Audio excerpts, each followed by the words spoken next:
Welcome to 108 news Telugu. దేశీయ real estate చరిత్రలో కనీవిని ఎరుగని ధర పలికింది. ప్రముఖ పారిశ్రామికవేత్త కోటక్ మహీంద్రా బ్యాంక్ వ్యవస్థాపకులు ఉదయ్ కోటక్ ముంబైలోని అత్యంత ఖరీదైన ప్రాంతమైన వర్లీసీ ఫేస్లో ఏకంగా ఒక అపార్ట్మెంట్ భవంతిని 400 కోట్లకు పైగా వెచ్చించి కొనుగోలు చేశారు. ఇక్కడ చదరపు అడుగు ధర అక్షరాల 2.75 లక్షలు పలికిందని సమాచారం. ఈ ధర దేశంలోనే అత్యధికంగా నమోదైంది. కోటక్ ఫ్యామిలీ కార్యాలయం ఈ భవనంలోని 24 ఫ్లాట్లలో ఇప్పటికే 13 ఫ్లాట్లను రిజిస్టర్ చేసుకుంది. తాజాగా మరో 8 ఫ్లాట్లను 131.55 కోట్లకు కొనుగోలు చేసినట్టు తెలుస్తోంది.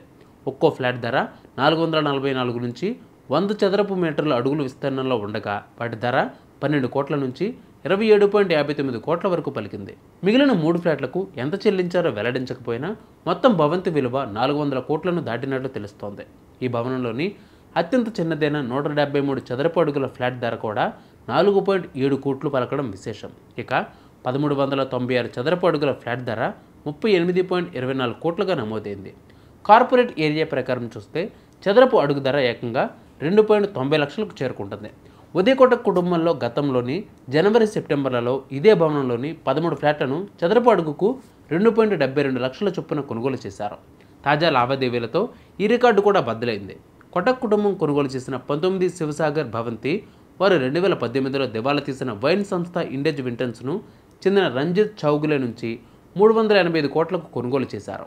అలాగే ఛాంపియన్ హౌస్ పక్కనే ఉంది. ఇది 2.5 ఎకరాల విస్తీర్ణంలో ఉన్న ఈ 2 స్థలాలను కలిపి భవిష్యత్తులో భారీ నిర్మాణం చేపట్టేందుకే ఉదయ్ కోటక్ ఇంత భారీ మొత్తంలో కొనుగోలు చేసి ఉంటారని నిపుణులు భావిస్తున్నారు.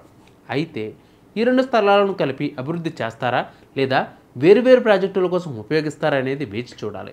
ఈ లావాదేవీ దేశీయ రియల్ ఎస్టేట్ మార్కెట్లో ఒక కొత్త రికార్డును సృష్టించడమే కాకుండా ఒకే కుటుంబం ఒకేసారి ఒక భవంతి మొత్తాన్ని కొనుగోలు చేయడం కూడా చాలా అరుదైన విషయమని స్థానిక బ్రోకర్లు అంటున్నారు. గతంలో రేఖా ఝంఝన్వాలా తన మల్బార్ హిల్ ఇంటి నుంచి అరేబియా సముద్రాన్ని చూసేందుకు ఇబ్బంది లేకుండా ఉండేందుకు ఒక భవనంలోని యూనిట్లను కొనుగోలు చేయడం వార్తల్లో నిలిచింది. అయితే కోటక్ కుటుంబం తాజా కొనుగోలు వారి పక్కనే ఉన్న నివాసాన్ని విస్తరించడానికి ఉపయోగించబడుతుందని భావిస్తున్నారు కొందరు. మరి మీరేమనుకుంటున్నారో కామెంట్ చేయండి.